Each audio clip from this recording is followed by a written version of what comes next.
I took to Instagram to field a few questions for this week's podcast. Chad Wittrock and I sat down to answer a few of our favorites, and in particular, one about the process of product development, where my answer may come as a surprise, as it involves a product that may have been our most involved, yet one we no longer offer.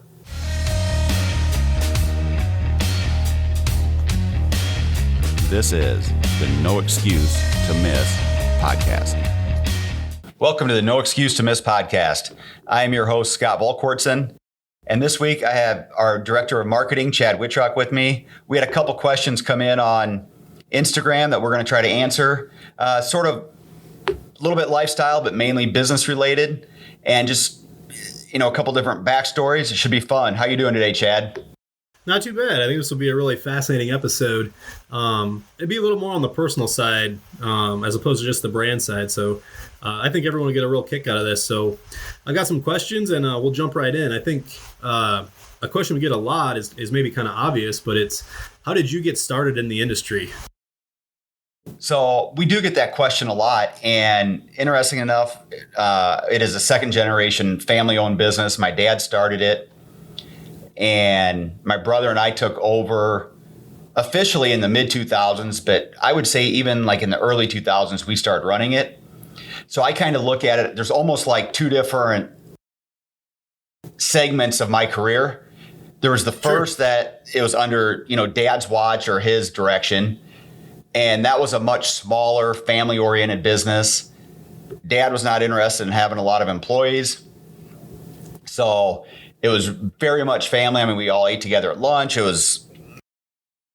that's awesome. You may have to tell the story of what he would do for lunch as a sidebar here. Okay, I will do that. And then before I forget on the other part, then the second part is once my brother and I kind of took over and we had a little bit different direction as far as employees and outside people coming into work for us. The intention has never changed of what we want to do and what our mission is. It's just we had a little bit different mentality of how we were going to approach it. Sure. I think that makes a lot of sense. Yeah, and to your story, it was funny is, because we were a smaller shop, time was of the essence of us trying to get stuff done. So there was a lot of times we would just order in food and eat out. And if you know my dad, this is definitely going to resonate, but he would call and he'd get our order of everything we wanted. He'd write it down and we'd give him an entire list of different things. And by the time he got back home, we would all get the entire same thing. And interesting enough, back then, I can't remember the last time I eaten fast food now, but this was just from Burger King and we all gave him a list that we wanted. And in he walks we all had the exact same double cheeseburger, the same drink, everything. And he's like, I don't have time to figure out what you guys wanted. You all get the same thing. You either eat what you got or you don't eat. Yes. But it was, and it's interesting enough that because it was a small family thing, we had a lot of those little stories of just, and we could get away with it because it was all family. Sure. And I still think generally even some of that lightheartedness is kind of carried forward. Like you said, it doesn't change necessarily our end goal, but, keeping things very family oriented has always stayed a focus. Yes. And the way I look at it now is we may have grown. We have close to 30 employees now, but now it's just an extended family. But our goal is to get everybody to buy into that family environment, family atmosphere. And I feel like we've done a pretty good job. That's not to say we don't have disagreements, whether it be internally with just my family or, with employees, different things. But to me, that was something we never wanted to lose, was that lighthearted, we spend so much time at work. We want people to enjoy their day. And I mean, there's stressful days where people don't want to be here, whatever it might be. But I think at the end of the year, our goal is that they enjoy coming to work. We have very low turnover, which is something I take great pride in. And that, a lot of us get freedom to, if you have kids, to watch baseball games, after school activities that might start a little earlier in the 4 o'clock. So you have freedom to be present. I think that's something that just business in general has evolved over the last 20 or 30 years, is that in order to, keep employees that you want, or, you have to be able to be flexible and let them do more of those family type things. Yeah. Where growing up, I remember playing, like junior high sports. It was very rare that you'd have both parents in the crowd. Yeah, for sure. I remember that too. Now if both parents aren't there, you almost question what the heck's going on, because it's just a different time. But, yep. We've always looked at it as I went to my kids' sports. So how can I go to my kids' sports, but then tell other people that they're not entitled to go watch theirs? Yeah, I think that's a great approach. And some people say, well, it's your business, you're the boss, whatever, but I don't see things that way. I'm like, our kids aren't young for very long, and that window that they may play sports in or extracurricular activities starts to dwindle even sometimes before high school. Yeah, especially if they don't like something or they switch gears. So I think it's important that if they want to be there, they're allowed to be there. Absolutely. And I think even that family, atmosphere, we even try to extend that into our customer service side, I think, and really push like setting the message that our customers are part of that extended family as well. 100%. And a lot of that, I always look back to the way when we were still just a family business, my dad, myself, and my brother were in the shop, and my mom spent a lot of time on the phone. And I would always laugh at some of the stories she would receive and all the conversations she would have.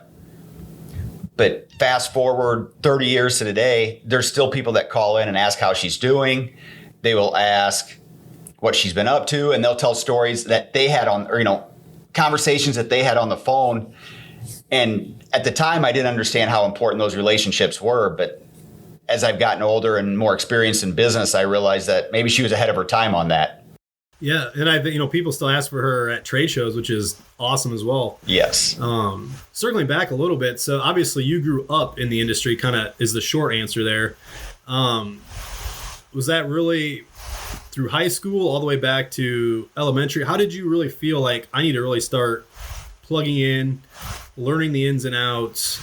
Was it reading the magazines? I would read a lot of the magazines that Dad would leave laying around. I would spend a lot of time out in the shop. I thought I was more helpful than I probably was.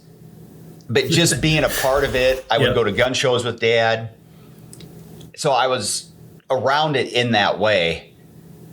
Even if it was just a matter of sweeping the floors in the shop or vacuuming off machines, cleaning them, whatever it was. And then I kind of went through that would have been more like junior high, maybe freshman year. Okay. And then there's a couple years in high school where I thought I was going to go do something else. I was wondering, was there a pivotal point where you said, I'm either going to get out of this or I'm going to double down and go all in? I think it was as the business started growing with momentum and different things that way, it became something that I wanted to be more a part of. It was, because early on, I didn't know if there was necessarily going to be a place for me, because it was still pretty much a one-man shop.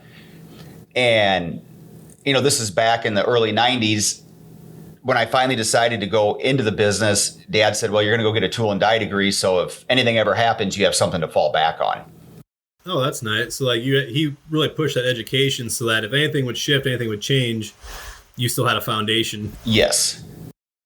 What would you say the challenges have been? Do you feel like with the industry growing so rapidly and expanding, is it hard to keep up to date on everything going on in the industry, on how products overlap or are compatible? Or what do you feel the challenges are now, being so immersed in the industry? Obviously, I think one of the biggest challenges is the constant threat from the political side. Sure. Even simple things as we offer our Envy with the pistol brace. Will that still threaded barrels? Will that still be legal? In 6 months? Yeah. And one of the biggest challenges we have is trying to keep track of all the local and state laws in different areas. So that we can ship. And granted, we're shipping mostly to, if it's a serial number, everything's going to a licensed dealer. And ultimately, it's on the licensed dealer whether or not they can transfer it in their state. But by us not being aware and constantly engaged with that, it just makes for an awkward situation with the customer if we've already shipped and then the dealer's like, hey, we can't sell that in whatever state they might be located in. Yeah. So it's unintentional, but it creates a roadblock. Yep. Yes. So to me, that's one of the biggest challenges. And then over the last few years, another challenge that's arisen is just the way we are so throttled back in our marketing from being censored, whether it be on social media, YouTube. It'd be easy to say, well, don't use those different, platforms. Yeah, they're not on side. They're not on our side. So why be present there? Correct. It just doesn't work that way. But that's also just a different. I think we're missing a golden opportunity by not trying to be present there and figuring out how to play within the rules somewhat. Yep. Yeah, it's definitely a challenge, and that changes about as quick as anything else. About as quick as our political climate does. Yes. As to what works and what doesn't. Yeah, and then internally, I think something that's changed a lot for us is back in the early days when when my brother and I kind of took over, we were making decisions just based on our families. And now, it seems like some of these decisions come with more weight because we have an entire team that we have to worry about that these decisions affect. Oh, sure, yep. Which, interesting enough, sometimes that weighs on you more than when it was just, okay, if I screw this up, it's just on me. Yeah.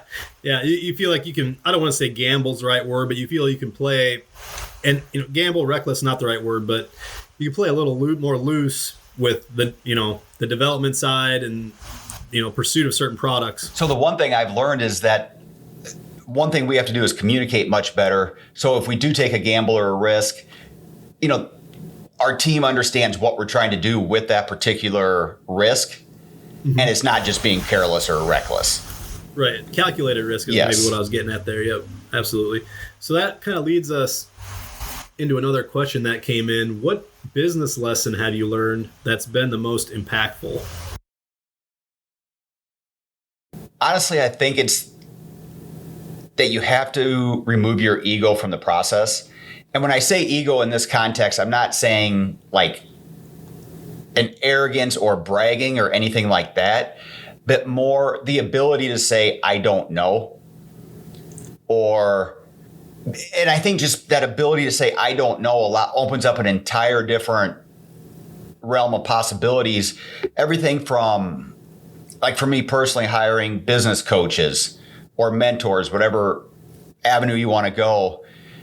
And then even more importantly than that, being willing to hire people who specialize in different areas of our business and realizing they're going to do it better than you can. Early on, I had this false pretense that, it's our name on the building. It's, our reputation, that we have to micromanage all these different areas.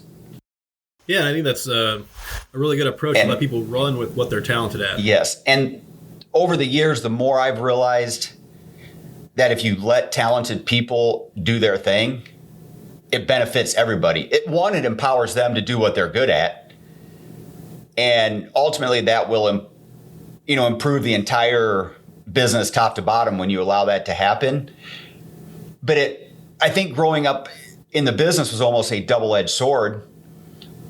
I was afraid in my 20s to say I don't know because I thought people would think less of me or whatever it might be. It felt like you had to know it all because you were in the business. I grew up in the business. Where the older I've gotten, the more I realize saying I don't know,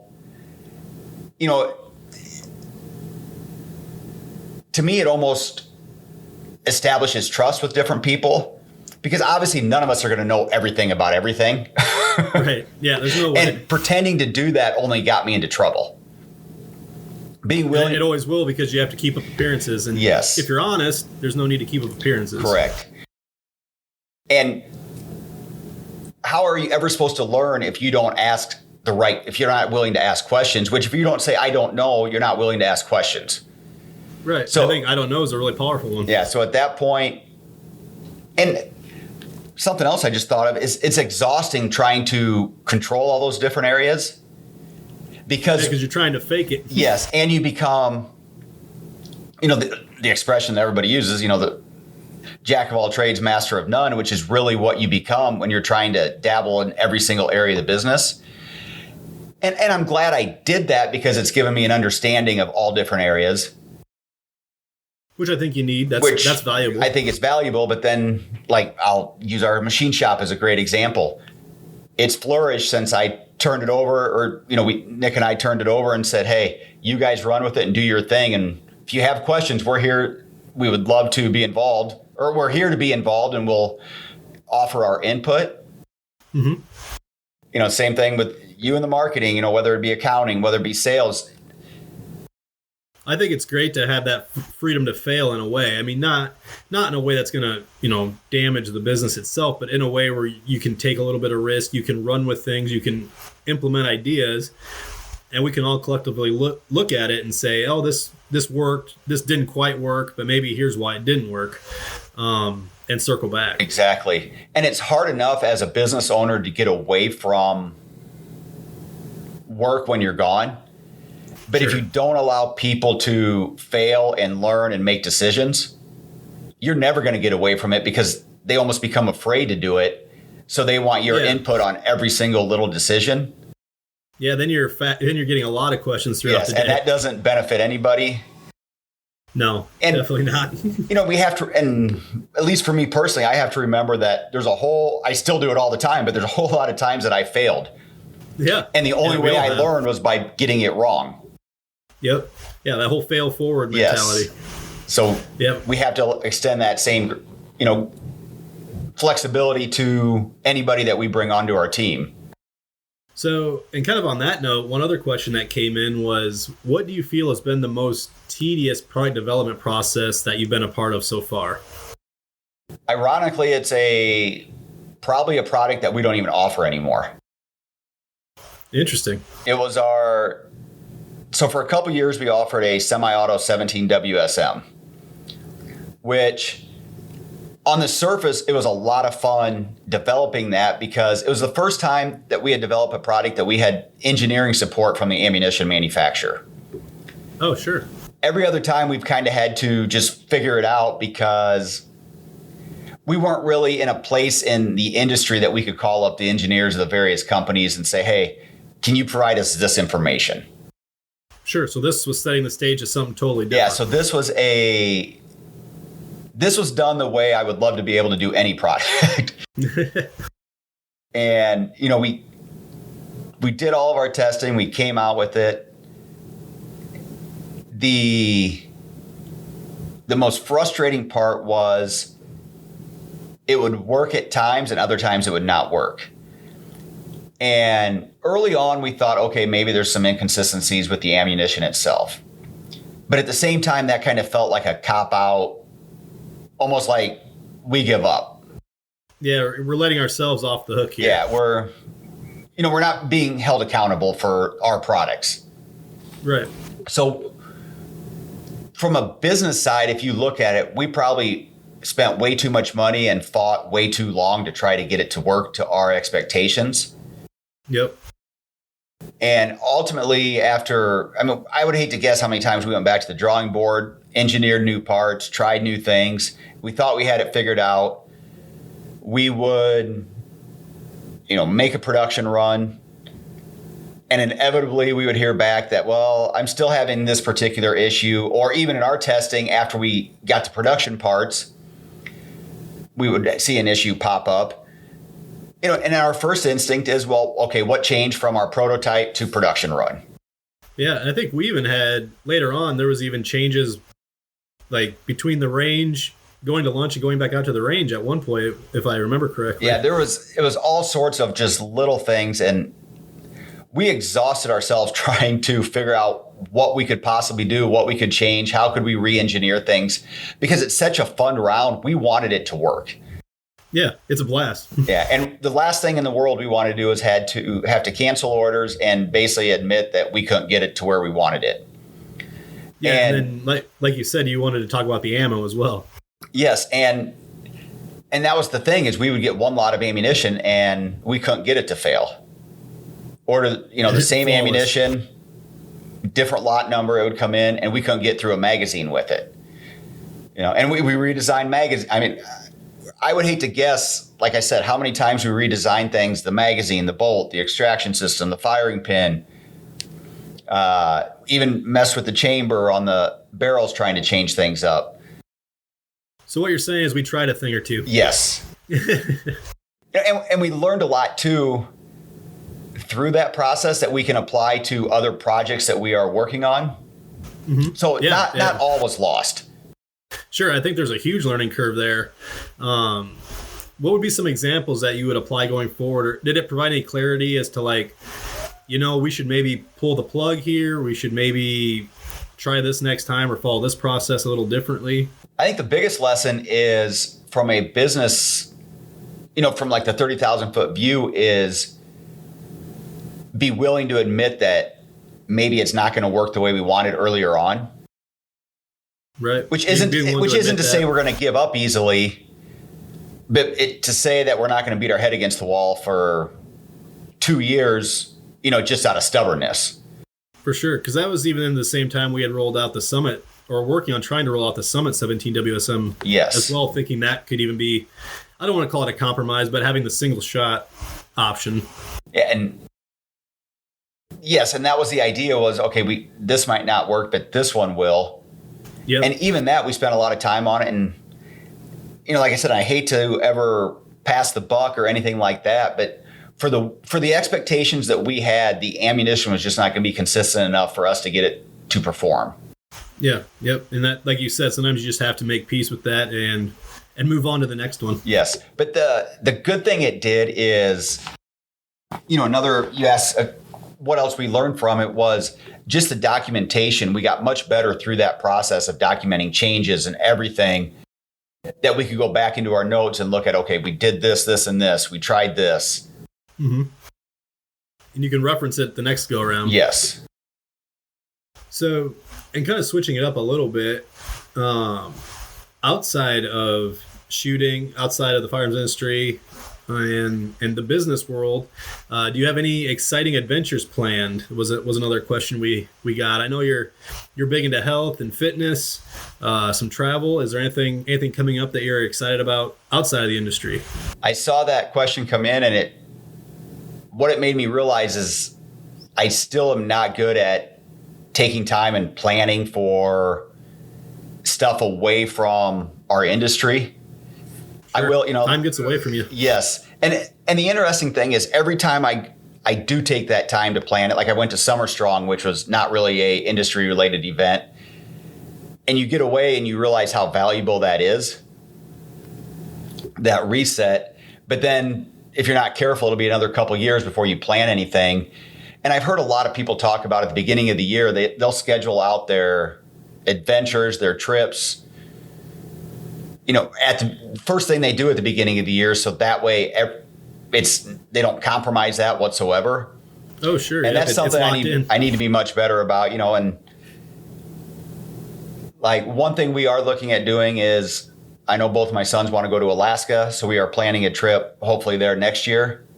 I'm going to be jealous of that because I have a daughter that would love nothing more than to go to Alaska. And it will be fun. And, and I guess the way I've always been wired, and I probably get this from my dad, is I am much better at taking those 2 to 3 day mini vacations than I am disconnecting for, 7 to 14 days or whatever it might be. I would say I'm wired very similar to that. And I think it just comes from, it's easier to get caught back up at work when you're only gone a couple days versus that extended period of time. And it's much easier to plan for. Yeah, you have some flexibility. Yeah, you don't feel like you're drowning when you get back. You can still give things kind of your full attention when you plug back in. I think that's great. And the one thing I'll say too is, I think that's something I feel very fortunate about is I enjoy our industry so much and coming to work every day that when we go do events, it's almost like a little vacation. They're fun. Yeah. It's not like, trade shows obviously are still a lot of work, but I enjoy them. You get to go meet people and all of that. But the nice thing is, when we go to a range for a couple days, even if we're working, there's a whole lot worse places you could be for 2 to 3 days than out on a range, letting people shoot our stuff. Yeah, for sure. And there's definitely times where things quiet down, and we definitely shoot. we shoot also, Yes. so it's definitely fun. And that, it kind of reminds me, back on the question of the business lessons that I've learned, I would say one that I'm almost equally as, setting your ego aside and being willing to say, I don't know, is the value of building relationships and networking. Yeah, for sure. And the thing that I've learned is it transcends any business that you're in. It comes down to people. That if you can effectively communicate, build relationships, whether it's internally, in your office building, in your headquarters, or outside, there's nothing that can replace that word of mouth advertising.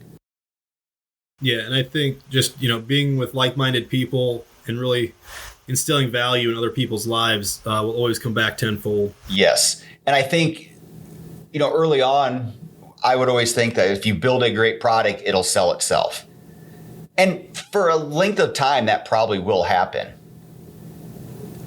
But then it doesn't matter how good your product is, if you don't have people that are loyal to your brand that are willing to talk about it, eventually that market's going to dry up. So that was another thing I've learned is value relationships, inside the industry, outside the industry. Yeah, it comes down to that. I think ultimately, I think you nailed it. One other question we got, and I wasn't sure how to frame this one. It's an interesting subject in our industry right now is what is your viewpoint on the trends around females in the industry? From shooters to influencers. I guess what is your viewpoint right now on females in our industry? It's such a difficult topic right now because, I've seen it from both sides and talking to, if you talk to some males in the industry, they'll think women have it easier because, everybody wants to work with the females because that's the fastest growing segment in our industry. Yep. And their social media accounts grow faster. Yes. But the flip side of that is when you talk to a lot of the women in our industry, they'll talk about the struggles that they have just from a standpoint of one being stereotyped into one, demographic. Yeah, or not believing they're knowledgeable. Not believing their knowledge, thinking, they're just here possibly because of the way they look or whatever it might be. And they get discounted with how knowledgeable many of them are. Yeah, there's many that are incredibly knowledgeable. Yes, and we've seen it, even with some of like the female shooters that we've worked with, that are competitive shooters and they compete at the highest levels. Some of the questions that they've had to field at trade shows. Yeah, yeah. And at the time, the instance I'm thinking of, it was a junior shooter that was shooting for us. I believe she was 16 years old at the time, and the question that she was asked, I was appalled basically because I'm like, yeah, we're doing ourselves a disservice when we view, women that way. I think I would love to get to the point where we're just shooters. We're just a community of shooters in the industry, male, female, It doesn't matter. When I saw that question come in, the first thing I thought of is we are going to have Kenzie Fitzpatrick on our podcast, I believe next week. And this is a conversation I've had with her offline about, some of the struggles she's had building up. She wants to do it the right way. She wants to build her following organically, build her brand up in the industry the right way. So this is a question I'm going to pose to her and get her thoughts on it. I think that'll be a great topic for her to field. I look forward to hearing that conversation. I think it's going to be great. Yeah, I completely agree. And from our standpoint, the way we view it is it has to come down to how, back to what we were just talking about. How are you going to treat other people? Because if you are representing our brand, it comes down to how you're going to treat people. Are you going to be respectful? How are you going to make them feel? Are you willing to answer questions? You're going to make customers feel welcome and connect well with our brand and connect our brand to customers, shooters. And something else I'll say along that point too is so many people get caught up in how many followers a certain person has. Yeah, it's really easy to do that. It's easy to do that. But I would much rather work with somebody that has a lot of engagement, is willing to answer questions. Yeah, we'd rather have, a lot less very engaged, raving followers than lots and lots of non-engaged followers. 100%, because we're passionate about what we do, and it comes off whether or not they're just doing it as a transactional type thing, or are they really invested in what we're doing. Yeah, it starts to get really easy to spot things like that. Yes. And I will say, I think our industry is much better at that now than we were 5 or 10 years ago. Yeah, I would agree with that. Even I think the last 5 years, 3 years, yes, I feel like things have really started to shift back around. I think so. And, and this isn't just a social media problem, because I remember going to the SHOT Show in the mid to late 90s, and it was probably actually worse then the way women were used in our industry than they are now. Well, the way they're represented, I don't want to say used, that's a bad choice of words. The way they're represented in our industry now versus what they were. Yeah, I see what you mean. Like I said, it's been such a weird. I'm glad the table is turning back around. Definitely. I was looking through here. That kind of wraps up what questions were submitted. Was there anything else you wanted to cover, Scott? No, I think that covers it. If you ever have any questions, let us know. We enjoy these kind of Q&A episodes, and they don't have to be firearms related. They can be personal. They can be business. They can be whatever. But if you have any questions, hit us up at podcast@volquartsen.com. And as always, thank you for listening. And we will be back next week with a regular episode featuring Kenzie Fitzpatrick.